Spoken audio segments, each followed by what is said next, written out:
അസ്സലാമു അലൈക്കും. നൂറ, പെണ്ണെ നൂറ. പുറത്ത് കർക്കിടക മാസത്തിലെ കോരിച്ചൊരിയുന്ന മഴ ഇടതടവില്ലാതെ പെയ്തുകൊണ്ടേയിരുന്നു. മഴയുടെ കൂടെ ഇടയ്ക്കിടെ വീശിയെടുക്കുന്ന കാറ്റിൽ റാസി കിടുകിടെ വിറച്ചു. കണ്ണു തുറക്കാതെ അവൻ ആ ഇരുട്ടിൽ തൻ്റെ അരികിൽ കിടന്നുറങ്ങുന്ന നൂറിയെ തപ്പി നോക്കി. അരികിലൊന്നും അവളെ കാണാനില്ലെന്ന് തോന്നിയതും കണ്ണുകൾ തുറന്നവൻ മുറിയാകെ പരതി നോക്കി. ഇരുട്ട് മൂടിക്കിടക്കുന്ന റൂമിൽ അവളെ കാണാതെ വന്നതും അവൻ്റെ നെറ്റി ചുളിഞ്ഞു. സൈഡ് ടേബിളിൽ വെച്ചിരിക്കുന്ന ഫോൺ അവൻ ബെഡിൽ കിടന്നുകൊണ്ട് കൈനീട്ടി എടുത്തു സമയം നോക്കി. നോക്കുമ്പോൾ സമയം പുലർച്ചെ 4:30. അപ്പോൾ മാത്രമാണ് അവൻ വാതിലിനിടയിലൂടെ തെളിഞ്ഞു കാണുന്ന വെളിച്ചം ശ്രദ്ധിക്കുന്നത്. ഈ മഴയുടെ തണുപ്പിലും ഈ പെണ്ണിനൊരു മടിയില്ലേ എന്നോർത്തവൻ. ഈ മഴത്തണുപ്പിൽ കെട്ടിപ്പിടിച്ച് കിടക്കാതെ അവൾ എണീറ്റ് പോയതിൽ അവന് അരിശം തോന്നി, പിണക്കം തോന്നി. നൂറാ, നൂറാ. കിടന്ന കിടപ്പിൽ നിന്നെണീക്കാൻ മടിച്ചുകൊണ്ട് റാസി അവിടെ കിടന്ന് നൂറയെ ഉച്ചത്തിൽ വിളിച്ചു. 5-6 തവണ പരിശ്രമത്തിന് ശേഷമാണ് നൂറയുടെ തല വാതിലിനുള്ളിലേക്ക് തെളിഞ്ഞു വന്നത്. എന്താ റാസി, എന്താ? അവളുടെ കയ്യിൽ ദോശമറിച്ചിടാൻ ഉപയോഗിക്കുന്ന ചട്ടകമാണെന്ന് കണ്ടതും റാസിയുടെ ദേഷ്യം ആവിയായിപ്പോയി. തഞ്ചത്തിൽ അവളെ വിളിച്ചില്ലെങ്കിലേ മിക്കവാറും അത് വെച്ച് തന്നെ അടിക്കാനും മടിക്കില്ലെന്ന് അവനറിയാം. അവൻ്റെ ബുദ്ധിയിൽ വലിയൊരു ഐഡിയ തന്നെ വന്നു. നൂറ, എനിക്ക് നെഞ്ചിനുള്ളിലൂടെ വല്ലാത്തൊരു വേദന, എന്താ അറിയില്ല. വേദന അഭിനയിച്ച് പറഞ്ഞു തീരുന്ന മുന്നേ നൂറ തനിക്കരികിലേക്ക് ഓടിയെത്തിയത് അറിഞ്ഞവൻ ചുണ്ടിൽ ഊറിയ ചിരി കടിച്ചു പിടിച്ചു. എവിടെ റാസി, എവിടെ വേദനിക്കുന്നേ? എന്താ, എപ്പോൾ തുടങ്ങിയതാ? ചട്ടകം എവിടെ പോയി എന്ന വഴി പോലും റാസി കണ്ടില്ല. കാറ്റുപോലെ അവൾ റാസിക്കരികിലെത്തി. കഴുത്തോളം പുതച്ചിരിക്കുന്ന ബ്ലാങ്കറ്റ് അവനിൽ നിന്നും എടുത്തു മാറ്റിയവൻ ആ നെഞ്ചിലാകെ കൈകൊണ്ട് തലോടി. ദേ, ഇവിടെയായിട്ടാ വേദന. തലോടുന്ന അവളുടെ കൈ പിടിച്ചെടുത്തുകൊണ്ട് ഇടതുഭാഗത്തായി തെല്ലുറക്കി മുടിക്കുന്ന നെഞ്ചിൽ അവളുടെ കൈകൾ ചേർത്ത് വെച്ചു. ഇവിടെയോ? അവൾ സംശയത്തോടെ ഒരിക്കൽ കൂടി അവിടെ തടയത്. ആ, ഇവിടെ തന്നെ, അവിടെ തന്നെ. ഒന്നും കൂടി തടവ് നൂറ.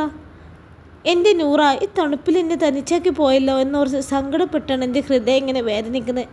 നീ ഒന്ന് തൊട്ടപ്പോൾ കണ്ടോ പടപട മിടിക്കുന്നത്? കുറച്ച് ചൂട് തരുമെന്ന് പറഞ്ഞ് നിലവിളിക്കുന്നതാ. ഓ പിന്നെ ഒന്ന് പോച്ചേക്ക, മനുഷ്യനെ പേടിപ്പിക്കാനായിട്ട്. ഞാൻ ആകെ പേടിച്ചു. ഈ സമയത്താ അവൻ്റെ ഒരു കൊഞ്ചൽ. അതുവരെ തലോടിക്കൊണ്ടിരുന്ന നെഞ്ചിൽ നൂറയുടെ കൈകൾ വേഗത്തിൽ പതിഞ്ഞു.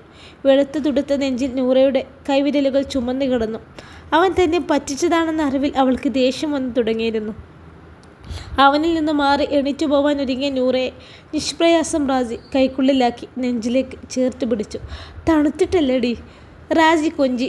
ഒരു കൊച്ചു കുഞ്ഞിനെ പോലെ അവളുടെ മുന്നിൽ അവൻ ചിണുങ്ങി. അയ്യടാ, എന്താ അവൻ്റെ ഒരു ചിണുങ്ങല്? ചെറിയ കുട്ടിയെന്ന ഭാവം. എണീറ്റ് മാറിക്ക റാസി, ഒന്നും റെഡി ആയിട്ടില്ല. ഇപ്പോൾ തുടങ്ങിയാലേ സമയത്തിനെല്ലാം തീരും. അവൻ ചിണുങ്ങാൻ കണ്ടൊരു നേരം.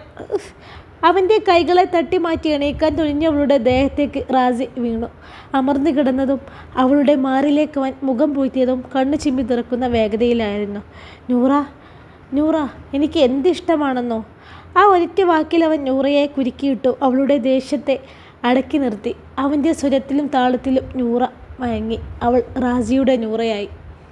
അവൻ തേൻ നുകരാൻ തയ്യാറെടുക്കുമ്പോൾ നൂറ അവനായി വഴി തുറന്നു വെച്ചു. ഒരു പൂവിനെ തലോടുന്ന പോലെ തരളമായവൻ അവളിലേക്ക് ചുവടുവെച്ചു. തൊട്ടുണർത്തിയും തലോടിയും ചുംബനം കുളിരി നിറച്ചു. അവളിലെ ആഴങ്ങളിലേക്ക് അവൻ ചെന്നു പതിക്കുമ്പോൾ സ്നേഹത്തോടെ പ്രണയത്തോടെ അവൾ റാസിയെ ചേർത്ത് പിടിച്ചു. അവളിലെ പെണ്ണിനെ ഒരിക്കൽ കൂടി അറിയുന്ന നിമിഷം വിറച്ചു പോയവനെ അവൾ പ്രണയത്തോടെ ചുംബിച്ചു. റാസിയുടെ ആഗ്രഹം പോലെ മഴയുടെ തണുപ്പ് നിറഞ്ഞ ആ പുലരിയിൽ പരസ്പരം അവർ സമർപ്പിക്കപ്പെട്ടു. ഉലഞ്ഞുപോയ അവളുടെ മുടി ഒതുക്കിക്കൊണ്ടവൻ ഒരു കൊച്ചു കുഞ്ഞിനെ പോലെ നൂറയുടെ നഗ്നമായ മാറിലേക്ക് മുഖം പൂഴ്ത്തി വെച്ചവളിലേക്ക് ചായഞ്ഞു കിടന്നുകൊണ്ട് അലസമായി എവിടെയോ കിടന്നിരുന്ന പുതപ്പെടുത്ത് രണ്ടുപേരുടെയും ശരീരം മറച്ചു പിടിച്ചുകൊണ്ട് സുഖമുള്ള ഉറക്കത്തിലേക്ക് വഴുതി വീണു. റാസി, ഡാ എണീറ്റ്. സുഖമുള്ള മഴക്കം വിട്ടുകൊണ്ടവൾ എണീക്കുമ്പോഴേക്കും കുഞ്ഞുങ്ങളെ പോലെ തൻ്റെ മാറി കിടന്നുറങ്ങുകയാണ് അവൻ. വിളി കേട്ടിട്ടും ചുണുങ്ങി അവിടെ തന്നെ കിടക്കുകയാണ്. നൂറയ്ക്ക് അവനോട് അതിയായി വാത്സല്യം തോന്നി. തൻ്റെ മാറിലേക്ക് ഒഴുകിക്കിടക്കുന്ന അവൻ്റെ മുടി നീക്കി ആ നെറ്റിത്തടത്തിൽ അവൾ ഒന്ന് ചുംബിച്ചു.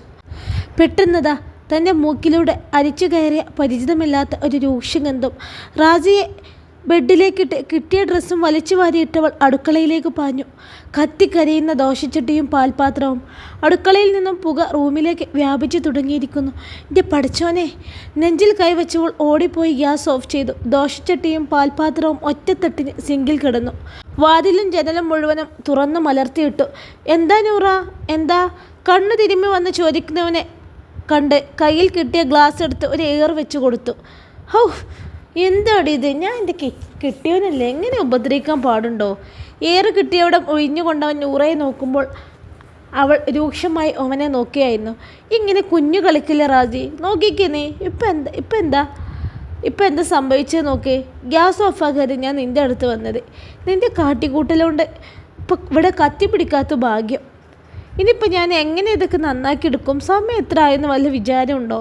ഞാനൊന്നും ഉണ്ടാക്കിയിട്ട് പോലുമില്ല. പൊട്ടിത്തെറിക്കാഞ്ഞത് ഭാഗ്യം. ഇനി നേരം വെളുക്കുമ്പോഴേ ഇങ്ങനെ കളിക്കാൻ വാ, കാണിച്ചു തരാം ഞാൻ. ഞാൻ കണ്ടല്ലോ. എന്ത്? അല്ല, ഞാനേ കളിക്കാൻ വന്നാൽ എന്തൊക്കെ കാണേണ്ടതെന്ന് അതൊക്കെ ഞാൻ കണ്ടെന്ന് പറയുമായിരുന്നു. ഓ, കളിക്കല്ലേ റാജി, ഇങ്ങോട്ട് നോക്കിക്കേ നീ. ഇനി ഞാൻ എന്ത് ചെയ്യാനാ? എൻ്റെ പൊന്നു നൂറ, ഇത് കരിഞ്ഞു പോയെങ്കിൽ എന്താ? എന്ത് ഭംഗിയുള്ള നിമിഷങ്ങളാണ് കരിഞ്ഞു പോയത്. ഇതിപ്പോൾ എന്ത് ചെയ്യാനാ? വൃത്തിയാക്കാൻ നോക്കാം, പറ്റിയില്ലെങ്കിൽ കളയാം. പുതിയത് മേടിക്കാലോ. ഉള്ള സമയം കൊണ്ട് പെട്ടെന്ന് റെഡി ആയല്ലേ, നമുക്ക് പുറത്തുനിന്ന് കഴിച്ചൂടെ? ഉച്ചയ്ക്ക് ക്യാൻറ്റീനിൽ പോകണം, പ്രോബ്ലം തീർന്നില്ലേ? പിന്നെന്താ? ഒരു ദിവസം എൻ്റെ ഭാര്യ ഭക്ഷണം പൊതിഞ്ഞു കെട്ടി തന്നില്ലെന്ന് കരുതി ആകാശം നെടിഞ്ഞു വീഴാൻ പോകുന്നില്ല. ഓ, അതിലേറെ എത്രയോ നല്ല നിമിഷങ്ങൾ നീ എനിക്ക് തന്നില്ലേ നൂറ. ഇനി എന്താ? വീർത്തുന്തിയ നൂറയുടെ മുഖത്തിന് കുറച്ച് അയവ് വന്നു. റാജി അമർത്തി അവളുടെ കവിളിൽ ഒരു മുത്തം കൂടി കൊടുത്തപ്പോൾ അത് പൂർണ്ണമായും മാഞ്ഞുപോയി. എന്നാലും കരിഞ്ഞു പോയ പാത്രം കാണുമ്പോൾ എന്തോ ഒരു സങ്കടം. പെണ്ണല്ലേ വർഗം. രണ്ടാളും ഒരുമിച്ച് ഇറങ്ങാൻ പിന്നെ താമസിച്ചതൊന്നുമില്ല. പതിവിനേക്കാൾ സന്തോഷവും തെളിച്ചവും അവരുടെ മുഖത്ത് അന്നുണ്ടായിരുന്നു. പതിവുള്ള ഓരോ ഉമ്മയും കൊടുത്തവർ വാതിൽ പൂട്ടി ഒരുമിച്ചിറങ്ങി. ഇന്ന് വൈകിയോ? താഴത്തെ നിലയിൽ താമസിക്കുന്ന ഒരു ചേച്ചി രണ്ടുപേരെയും കണ്ടതും കുശലം ചോദിച്ചു. അതിന് മറുപടിയും പറഞ്ഞു റാജിയുടെ ബൈക്കിലേക്ക് കയറി ഗേറ്റ് കടന്ന് പുറത്തേക്ക് പോയി. റാജിയുടെ തോളിലേക്ക് തല ചായ്ച്ചു വെച്ച് നൂറ കിടന്നു. അന്നെന്തോ ആ രാത്രിയിൽ രണ്ടുപേരും മൗനമായിരുന്നു. എങ്കിലും മനസ്സിൽ വല്ലാത്തൊരു കുളിര്, ഒരു തണുപ്പ്. ടൗണിൽ തന്നെയുള്ള ഒരു ഹോട്ടലിൽ കയറി ഭക്ഷണം കഴിച്ചുകൊണ്ട് നൂറയെ ബസ് സ്റ്റോപ്പിന് മുന്നിൽ ഇറക്കി വിട്ടു റാജി. വൈകിയെന്ന് പറഞ്ഞ് സ്പീഡിലൊന്നും പോവാൻ നിൽക്കല്ലേ റാജി, പതിയെ പോയാൽ മതി കേട്ടോ. ഉച്ചയ്ക്ക് കഴിച്ചേക്കണം, മറക്കല്ലേ. ഇതിപ്പോൾ എത്ര പ്രാവശ്യമായി നൂറ ഈ പറയുന്നത്? ഞാൻ കേൾക്കുന്നുണ്ട്. ഓ, അനുസരിച്ചോളാം. അവളുടെ കവിളിൽ ഒന്ന് നുള്ളിക്കൊണ്ട് റാജി പറയുമ്പോൾ ആരെങ്കിലും കണ്ടോ എന്ന് നിരീക്ഷിക്കുന്ന തിരക്കിലായിരുന്നു നൂറ. അവളുടെ ചുണ്ടിൽ ഒരു നാണത്തിൻ്റെ പുഞ്ചിരി തെളിഞ്ഞു വന്നു. അത് അവനിലേക്കും പടർന്നു. ആ ചിരിയോടെ തന്നെ അവളോട് യാത്ര പറഞ്ഞവൻ വണ്ടി മുന്നോട്ടെടുത്തു. കൈവീശി കാണിച്ചുകൊണ്ട് ഒരു ചിരിയോടെ ബസ് സ്റ്റോപ്പിൽ നിൽക്കുന്നവളെ കുറച്ച് അകലെയെത്തി തിരിഞ്ഞു നോക്കിയ റാജിയുടെ കണ്ണുകൾ കൂർത്തു വന്നു. ഒരു നിമിഷം ബൈക്ക് അവൻ്റെ കൈകളിൽ നിന്ന് പാളി. ആ നടുറോഡിൽ അവൻ മറിഞ്ഞു വീഴുമ്പോൾ അവൻ നോക്കിയത് നൂറയാണ്. ആ കാഴ്ചയിൽ ആ ലോകം തന്നെ അവസാനിക്കുന്നതായി അവന് തോന്നി. തന്നെ നോക്കി നിൽക്കുന്ന നൂറയെ ഇടിച്ചു തെറിപ്പിച്ചു പോകുന്ന ഒരു കാർ അവൾക്കരികിലേക്ക് ഓടിയെടുക്കാൻ ഒരുപാട് ദൂരമുള്ളതുപോലെ അവൻ അലറി വിളിച്ചു, നൂറ! ചത്തോ അവള്? ഉള്ളിൽ നുരഞ്ഞു പൊന്നുന്ന ദേഷ്യത്തോടെ ക്രൂരമായി പൊട്ടിച്ചിരിച്ചുകൊണ്ട് ആഷിഖ് തൻ്റെ മുന്നിലെ ജയിലഴികൾക്ക് അപ്പുറം നിൽക്കുന്ന ശങ്കരനാരായണനോട് ചോദിച്ചു. അയാളുടെ ചുണ്ടിൽ ഒരു പുച്ഛച്ചിരി വിരിഞ്ഞു. കൊല്ലാൻ തന്നെയാണ് പറഞ്ഞത്. എൻ്റെ പിള്ളേർ അത് ചെയ്തിരിക്കും. വക്കീലിൻ്റെ വാക്കുകളിൽ ഉറപ്പുണ്ടായിരുന്നു. കൊല്ലണം അവള്. ഒരു ഫാർമസി സ്റ്റോർ നടത്തുന്ന ഒരു ഏഴാം കൂലിയായിട്ടാണ് അവളെന്നെ കണ്ടത്. ആ ഫാൻസി സ്റ്റോറിനെ പിന്നിൽ ആഷിക്ക് കെട്ടിപ്പടുത്ത സാമ്രാജ്യം അവൾ കണ്ടിട്ടില്ല. ഞാൻ ആരാണെന്ന് അവൾക്ക് അറിയില്ല. ഒരു തവണ എനിക്ക് വഴങ്ങി തന്നിരുന്നെങ്കിൽ അവൾ രക്ഷപ്പെട്ടു പോയേനെ. ഒരു തവണ അല്ല, പല തവണ അവളെന്നെ തോൽപ്പിക്കാൻ ശ്രമിച്ചു. കയറി പിടിച്ച് പറഞ്ഞെന്ന കേസ്. അതിൽ നിന്ന് രക്ഷപ്പെട്ടു വന്നപ്പോൾ എവിടെയെങ്കിലും പോയി തൊലയിട്ടെന്ന് കരുതി. പക്ഷേ വീണ്ടും അവൾ ആ അമൃതയ്ക്ക് വേണ്ടി അവളെ മറ്റവനെ കൂട്ടിപ്പിടിച്ച് എന്നെ ജയിലിനുള്ളിലാക്കി. ക്ഷമിക്കില്ല ഞാൻ അവളോട്. ഒരു നൂറ അടങ്ങാത്ത ദേഷ്യമാണ് അവളോട് എനിക്ക്. കൊല്ലണം അവളെ, കൊല്ലണം. ഇപ്പോൾ പണി തീർന്നു കാണും. സമാധാനപ്പെട്. ഞാനിപ്പോൾ വേറൊരു കാര്യം പറയാനാണ് വന്നത്. നിൻ്റെ ഭാര്യയെ ഞാൻ വിളിച്ചിരുന്നു. നിന്നെ ജാമ്യത്തിൽ ഇറക്കാൻ കേസ് മുന്നോട്ട് പോകണം എന്ന് പറയാൻ. പക്ഷേ അവൾ ഉപ്പാനെ പറഞ്ഞു വിട്ടു എന്നെ അടിക്കാൻ. നിൻ്റെ ഉപ്പ നിൻ്റെ മക്കളെ പേരിൽ സ്വത്തുക്കളെല്ലാം തീറ എഴുതി കൊടുത്തില്ലേ? അവളതിൻ്റെ പേരിൽ അഹങ്കരിക്കുകയാണ്. ഇനി നിന്നെ ജാമ്യത്തിൽ ഇറക്കുന്നില്ല, ഇവിടെ കിടന്ന് നരകിക്കട്ടെ എന്നാണ് ഓളെ തീരുമാനം. ഇരുത്തിയിൽ എണ്ണ എന്ന പോലെ വക്കീൽ ആഷിഖിൻ്റെ മനസ്സിൽ വീണ്ടും വിഷം കുത്തിവെച്ചു. എൻ്റെ മുന്നിൽ പൂച്ചയെപ്പോലെ ഒതുങ്ങി നിന്നവളാണിപ്പോൾ. ഒരവസരം കിട്ടിയപ്പോൾ എല്ലാം കൊണ്ടിൻ്റെ തലയിൽ കയറുന്നു. എല്ലാത്തിനും കാരണം അവൾ ഒരൊറ്റ ഇരുത്തിയാണ്. നൂറ. അല്ലെങ്കിൽ ഇന്നേ അവസ്ഥ എനിക്ക് വരില്ല. ചാവണം അവൾ. വൃത്തികെട്ടവൻ. എന്ത് പറഞ്ഞാലൊരു നൂറ. അവൻ്റെ ഭാര്യയുടെ എല്ലാം നൂരാനുള്ള കാര്യം പറയുമ്പോഴും ഒരു നൂറ. താൻ ഉദ്ദേശിച്ച കാര്യം നടക്കാതെ വന്നപ്പോൾ വക്കീൽ അരിശത്തോടെ ഓർത്തു. അയാൾക്ക് ആഷിഖിനെ കൊല്ലാനുള്ള കലി ഉണ്ടായിരുന്നു. അന്നും അയാൾ വിചാരിച്ച് നേടാതെ അവിടെ നിന്ന് മടങ്ങിപ്പോരേണ്ടി വരുമെന്ന് കരുതിയതാണ്. പക്ഷേ ആഷിഖിൻ്റെ പിന്മളി അയാളുടെ ചുണ്ടിൻ്റെ കോണിൽ വിജയച്ചിരി വിരിയിപ്പിച്ചു. സന, എനിക്ക് അവളെ ആവശ്യമില്ല. അല്ലെങ്കിലും അവളെ ഞാനൊരു ഭാര്യയായിട്ട് കണ്ടിട്ടില്ല. പിന്നെ വക്കീലിൻ്റെ ദേഷ്യം അതെങ്ങനെ തീർക്കേണ്ടതെന്ന് വെച്ചാൽ തീർത്തോ. വക്കീലിൻ്റെ ഫീസിലേക്ക് അതിൻ്റെ ലാഭം ചേർത്ത് വെച്ചാൽ മതി. ഗുണം എനിക്കുണ്ടായാൽ മതി. എൻ്റെ ഭാര്യ ആയതുകൊണ്ട് പറയല്ല, അവൾ ഒന്നൊന്നര ഒരു പീസാണ്.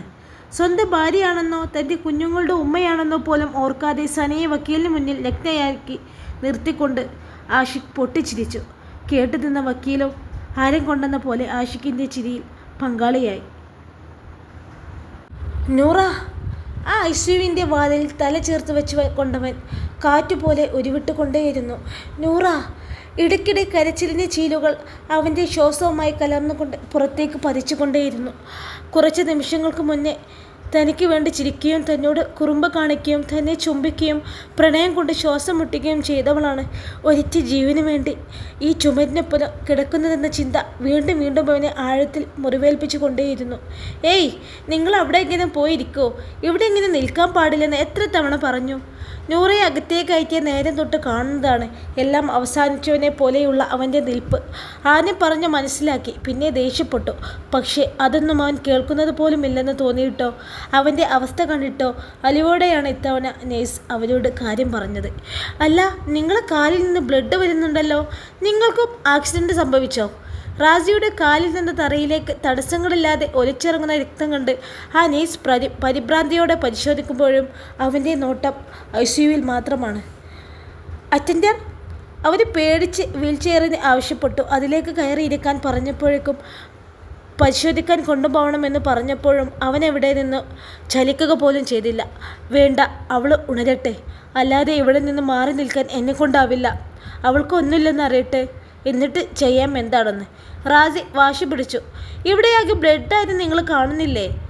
ഡ്രസ് ചെയ്യാനുള്ള മുറിവേ ഉള്ളൂ. എങ്കിലും അത് ചെയ്യുക. ഇവിടെ ഇങ്ങനെ നിൽക്കാനേ സമ്മതിക്കില്ല. നിങ്ങളെ പിടിച്ചവിടുന്ന് പുറത്താക്കുമല്ലോ കേട്ടോ. ഇരിക്കൂ. അവനോട് അങ്ങനെ പറഞ്ഞിട്ടേ കാര്യമുള്ളൂ എന്ന് തോന്നിയത് കൊണ്ടവർ കുറച്ച് ഗൗരവത്തിൽ തന്നെയാണ് പറഞ്ഞത്. ഇവിടെ നിൽക്കാൻ അനുവദിക്കില്ലെന്ന് തോന്നിയിട്ടോ എന്തോ മനസ്സില്ലാ മനസ്സോടെ ആ വീൽ ചെയറിലേക്ക് കയറിയിരുന്നു. കാഷ്വാലിറ്റിയിലേക്ക് വഴി തിരിയുന്നത് വരെ അവൻ ഐസിയുവിൻ്റെ മുന്നിലേക്ക് തിരിഞ്ഞു നോക്കി നിന്നുകൊണ്ടേയിരുന്നു. എന്തോ ഒന്ന് തന്നിൽ നിന്ന് അകന്നു നിൽക്കുന്നത് പോലെ അവന് തോന്നി. എത്ര വലിയ വിദ്യാഭ്യാസമോ ജോലിയോ സമ്പത്തോ ഉള്ളവനായിട്ടും കാര്യമില്ല. അത്രമേൽ പ്രിയപ്പെട്ട ഒരാൾ അപകടത്തിലാവുന്ന നിമിഷം ഒന്നും ചെയ്യാനാവാതെ നിസ്സഹായനായി പോകും. സ്വയം ബുദ്ധി പോലും നഷ്ടപ്പെട്ടവനായി മാറും. റാസിക്ക് അങ്ങനെ ഒരു അവസ്ഥയാണ് ഇപ്പോൾ ഉണ്ടായത്. ടേബിളിലേക്ക് കയറ്റിക്കിടത്തി അവൻ്റെ പാൻറ് കത്രിക വെച്ച് കീറിയെടുക്കുമ്പോൾ തെളിഞ്ഞു കണ്ടത് രക്തം വളരെ ആഴത്തിൽ നിന്ന് ചാലിട്ടൊഴുകുന്നതാണ്. കട്ടിയുള്ള പഞ്ഞി വെച്ച് അതെല്ലാം ക്ലീൻ ചെയ്ത് വന്നപ്പോൾ തൊലി പൊളിച്ചെടുത്ത ചേനകൃഷ്ണം പോലെ തോന്നിയ നേഴ്സിനെ മുട്ടിന് കീഴ്പോട്ട് പാദം വരെ അത് നീണ്ടു കിടക്കുന്നുണ്ട്. അവരെ ക്ലീൻ ചെയ്യുമ്പോൾ ഉണ്ടാവുന്ന അസഹ്യമായ വേദനയൊന്നും അവൻ അറിയുന്നത് പോലുമില്ല എന്ന് തോന്നിപ്പോയി. അവർക്ക് അറിയില്ലല്ലോ അവൻ്റെ പ്രിയമായൊരുവളിൽ ആ ശരീരവും മനസ്സും മരവിച്ചിരിക്കുകയാണെന്ന്. അവളൊന്നുണർന്ന് തൻ്റെ നേരെ നോക്കാതെ യാതൊരു വികാര വിചാരങ്ങൾക്കും അവൻ അടിമപ്പെടുകയില്ലെന്ന്, ഒന്നും അവനെ ബാധിക്കുകയില്ലെന്നും തൻ്റെ മുറിവിനെപ്പറ്റി നേഴ്സ് വിവരിക്കുമ്പോൾ അവനോർത്ത് വണ്ടി സ്ലിപ്പായി റോഡിലേക്ക് വീണപ്പോൾ റോഡിൽ കാൽ ഒരച്ച് നീങ്ങിയതിൽ പറ്റിപ്പോയതാണെന്ന്. എന്തായാലും അത് തന്നെ ഇപ്പോൾ ബാധിക്കുന്നില്ല. ഡോക്ടർ വന്ന് വിശദമായി പരിശോധിച്ചതിൽ നിന്ന് ഒടിവുകൾ ഒന്നും തന്നെ ഇല്ലെന്ന് ബോധ്യപ്പെട്ടപ്പോൾ നേഴ്സ് മുറിവ് ഡ്രസ്സ് ചെയ്തു കൊടുത്തു. അവനെ മാറ്റി ധരിക്കാൻ ഒരു ജോഡി ഡ്രസ്സും ആരെക്കൊണ്ടോ മേടിപ്പിച്ചു കൊടുക്കുകയും ചെയ്തു. ശരീരത്തിൻ്റെ ഇടതുവശത്ത് എവിടെയായി ചെറിയ മുറിവുകൾ ഉണ്ടായിരുന്നു. അതൊന്നും വലുതായിരുന്നില്ല. അതുകൊണ്ട് തന്നെ റൂമിലേക്ക് ഷിഫ്റ്റ് ചെയ്യുകയാണെന്ന് ഡോക്ടറുടെ അറിയിപ്പ് വന്നപ്പോൾ മാത്രം റാസി ചിന്തകളിൽ നിന്ന് മോചിതനായി. പറ്റില്ല ഡോക്ടർ, എനിക്ക് ഒരു റൂമും വേണ്ട. ഞാൻ ഐസിയുവിൻ്റെ മുന്നിൽ ഇരുന്നോളാം. ഞാൻ ഈ മുറിവുകളൊന്നും എനിക്കൊരു പ്രശ്നമല്ല. വാശി പിടിച്ചു അവൻ. എന്തൊക്കെ പറഞ്ഞിട്ടും കാര്യമില്ലെന്ന് തോന്നിയിട്ടോ എന്തോ റാസിക്ക് ആ ഐസിയുവിൻ്റെ മുന്നിൽ ഇരിക്കാൻ സൗകര്യം ചെയ്തു കൊടുക്കാൻ നേഴ്സിനോട് ആവശ്യപ്പെട്ടു. ഐസിയുവിലുള്ളത് തൻ്റെ ആരാ? എൻ്റെ നൂറ, എൻ്റെ ഭാര്യ. അവൻ്റെ മറുപടിയിൽ നേഴ്സ് ഒരു നിമിഷം സ്തംഭിച്ചു നിന്നു. ഭാര്യ? വെളുത്ത് ചോര പൊടിയാൻ പാകത്തിനുള്ള ഒരുവൻ. അകത്ത് കിടക്കുന്നവളോ? അവൾക്ക് വേണ്ടിയാണോ അവനെങ്ങനെ ബഹളം വെക്കുന്നത്? തൻ്റെ അവസ്ഥ പോലും പരിഗണിക്കാതെ കാവലിരിക്കുന്നത്? അവർക്ക് അതിശയം, അത്ഭുതം. ഇങ്ങനെയും ഒരു മനുഷ്യന് ഒരാളെ സ്നേഹിക്കാൻ കഴിയുമോ? സൗന്ദര്യം എന്നത് പ്രണയത്തിന് മുന്നിൽ ഒരു ഘടകമേ ഇല്ലെന്ന് തോന്നിപ്പോയവർക്ക് അവനോട് ബഹുമാനവും തോന്നി. വീണ്ടും അവനെ ഐസിയുവിനുള്ളിലേക്ക് കണ്ണുകൾ പായിച്ചു. അതിനുള്ളിൽ കിടക്കുന്നവളുടെ അവസ്ഥ എന്തെന്നറിയാതെ നെഞ്ചിനുള്ളിൽ അഗ്നികൂമ്പാരം പുകയുന്നത് പോലെ. എത്ര പെട്ടെന്നാണ് തങ്ങളുടെ കളിതമാശകളും സന്തോഷങ്ങളും കണ്ണീരായി പരിണമിച്ചത്. അവൻ്റെ മനസ്സിൽ ഒന്നുകൂടി ആ രക്തം ചിന്തിയ നിമിഷങ്ങൾ തെളിഞ്ഞു വന്നു. മനോഹരമായൊരു ചിരി അധരങ്ങളിൽ ഒളിപ്പിച്ചു വെച്ച് തനിക്ക് നേരെ നോക്കി കൈവീശി കാണിക്കുന്ന തൻ്റെ പെണ്ണിനെ ഒരു തവണ കൂടി നോക്കിയതാണ്. പിറകിൽ നിന്ന് വന്നൊരു കാർ അവളെ ഇടിച്ചു തെറിപ്പിക്കുകയാണോ എന്ന് തോന്നിയ നിമിഷം ഉറക്കെ വിളിച്ചു പോയതാണ് ഞാൻ. എൻ്റെ ശബ്ദം കേട്ടിട്ടാണോ തൻ്റെ കയ്യിൽ നിന്ന് ബൈക്ക് പാളിയതോ അറിഞ്ഞിട്ടോ അവളൊന്ന് തിരിഞ്ഞു നോക്കിയായിരുന്നു. പക്ഷേ അപ്പോഴേക്കും ആ വാഹനം അവളെ ഇടിച്ചു കഴിഞ്ഞിരുന്നു.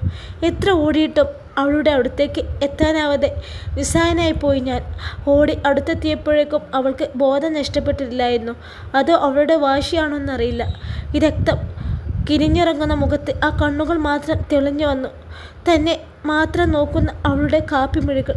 ഇടിച്ചിട്ടിട്ട് നിർത്താതെ പോയ വാഹനത്തെ തിരിഞ്ഞു പോവാനുള്ള സമയമായിരുന്നില്ല. ആരൊക്കെയോ വരുന്നു, ചുറ്റും നിൽക്കുന്നു. പക്ഷെ ഓടിപ്പാഞ്ഞെത്തിയ ആംബുലൻസിലേക്ക് അവളെ ആ കൈകളിൽ എടുത്തുകൊണ്ടാണ് കയറിയത്. നിർത്താതെ ഒലിച്ചിറങ്ങുന്ന ചോര ആ കൈകൾ കൊണ്ട് തുടച്ചു മാറ്റിക്കൊണ്ടേയിരുന്നു. പക്ഷെ അതിലേറെ വേഗത്തിൽ അത് വീണ്ടും അണപൊട്ടിക്കൊണ്ടേ ഒഴുകുന്നുണ്ടായിരുന്നു.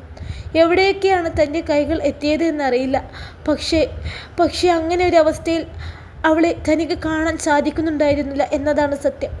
തൻ്റെ മുഖത്ത് നിന്നും കണ്ണെടുക്കാതെ ഈ ഹോസ്പിറ്റൽ കവാടത്തിൽ എത്തുവോളം അവൾ നോക്കി നിന്നു. കണ്ണടയും മുന്നേ അവൾ എന്നോട് ഒന്നേ ആവശ്യപ്പെട്ടിട്ടുള്ളൂ, എനിക്കൊരു ഉമ്മ തരുമോ റാജി? മുറിഞ്ഞു പോകുന്ന ശബ്ദത്താൽ അവളത് ചോദിച്ചു തീരും മുന്നേ ആ മുഖത്താകെ ചുംബനങ്ങൾ കൊണ്ട് മൂടിയിരുന്നു ഞാൻ. അതുവരെ കരച്ചിൽ അടക്കി പിടിച്ച് ഞാൻ പൊട്ടിക്കരഞ്ഞു പോയി എൻ്റെ ആ പെണ്ണിൻ്റെ ചോദ്യത്തിലായിരുന്നു. ആ മുഖത്തേക്ക് ചുണ്ടുകൾ ചേർത്ത് വെച്ച് അലമുറയിട്ട് കരഞ്ഞുപോയി ഞാൻ. എൻ്റെ നൂറ, എൻ്റെ നൂറ. അഹ്റാസ്, നീ എന്താ ഇവിടെ? അടുത്തു നിന്നാലും തട്ടി വിളിക്കുന്നത് കേട്ടാണ് റാജി ചിന്തകളിൽ നിന്ന് ഉണർന്നത്. ഒഴുകി ഇറങ്ങുന്ന കണ്ണുകളെ തുടച്ചു മാറ്റി അവൻ അവൻ്റെ അടുത്ത് നിൽക്കുന്ന ആളെ നോക്കി. ആലിം, നീ എന്താ ഇവിടെ? ആലിം ചോദിച്ച ചോദ്യം റാജി അവനോട് തിരിച്ചു ചോദിച്ചു. ഞാൻ ഇവിടെയാണ് വർക്ക് ചെയ്യുന്നത്. നിനക്ക് ഇതെന്താ പറ്റിയതാ? റൂം കിട്ടിയില്ലേ? നീ വാ, ഞാൻ ശരിയാക്കി തരാം. ആലിമും റാജിയും ഒരുമിച്ച് പഠിച്ചവരാണ്. ഒരുപാട് നാളുകൾക്ക് ശേഷം ഒരവസ്ഥയിൽ റാജിയെ കാണേണ്ടി വരുന്ന അമ്പരിപ്പുണ്ടവനിൽ.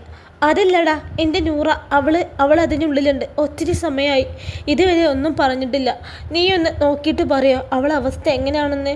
ഒന്നെന്നെ സഹായിക്കുമോ? തൻ്റെ മുന്നിൽ ദയനീയമായി നിന്ന് അപേക്ഷിക്കുന്ന റാജിയെ കണ്ട് ആലിം അത്ഭുതത്തോടെ നോക്കി. ഇങ്ങനെ ഒരു അവസ്ഥയിൽ ഇതിനു മുമ്പ് അവനെ കണ്ടിട്ടേയില്ല. എപ്പോഴും ആത്മവിശ്വാസത്തോടെ ചങ്കുറപ്പോടെ അവനെ കണ്ടിട്ടുള്ളൂ. ഇതിപ്പോൾ ഞാൻ നോക്കിയിട്ട് പറയാം. ആലിമിന് അവൻ്റെ ജീവിതത്തിൽ സംഭവിച്ച കാര്യങ്ങൾ ഒന്നും തന്നെ അറിയില്ല. നൂറ ആരെന്നും എൻ്റെ നൂറ എന്നതിൽ നിന്ന് അവൻ്റെ പ്രിയപ്പെട്ടവളാണെന്ന് ഊഹിച്ചെടുത്തു. ഐസിയുവിൻ്റെ വാതിൽ തുറന്ന് അകത്തേക്ക് കയറിയപ്പോഴും ആലിം ഒരു തവണ കൂടി റാജിയെ നോക്കി. പ്രതീക്ഷയോടെ തന്നെ നോക്കി നിൽക്കുകയാണ്. ഒരുപാട് സംശയങ്ങൾ ആലിമിൽ ഉടലെടുത്തെങ്കിലും ചോദിക്കാനുള്ള സന്ദർഭം ഇതല്ലെന്ന് തിരിച്ചറിഞ്ഞതുകൊണ്ട് വേഗം തന്നെ അകത്തേക്ക് കയറിപ്പോയി. അപ്പോഴും റാജി നോട്ടം മാറ്റിയില്ല. അവൻ്റെ മുന്നിൽ നൂറയായിരുന്നു, ഹൃദയത്തിൽ നൂറയായിരുന്നു, ചിന്തകളിൽ നൂറയായിരുന്നു. അവരുടെ നിമിഷങ്ങൾ ആയിരുന്നു. ആദ്യമായി നൂറയോട് പ്രണയം തോന്നിയ നിമിഷങ്ങളായിരുന്നു. നൂറ റാജിയുടേതായി മാറിയ ദിവസമായിരുന്നു. എല്ലാം ഒരു സുന്ദര സ്വപ്നം പോലെ അവൻ്റെ മുന്നിൽ തെളിഞ്ഞു വന്നു. അവനതിൻ്റെ ആഴങ്ങളിലേക്ക് ഇറങ്ങിച്ചെന്നുകൊണ്ടേയിരുന്നു. ഇൻഷാ അല്ലാഹ് ഈ കഥയുടെ ബാക്കി ഭാഗവുമായി നാളെ കാണാം. നമ്മുടെ റാജി നൂറയെ എങ്ങനെ വിവാഹം കഴിച്ചു എന്നുള്ള പാർട്ടാണ് നാളെ. അസ്സലാമു അലൈക്കും. എല്ലാവരും സപ്പോർട്ട് ചെയ്യുക, കമൻറ്റ് ചെയ്യുക.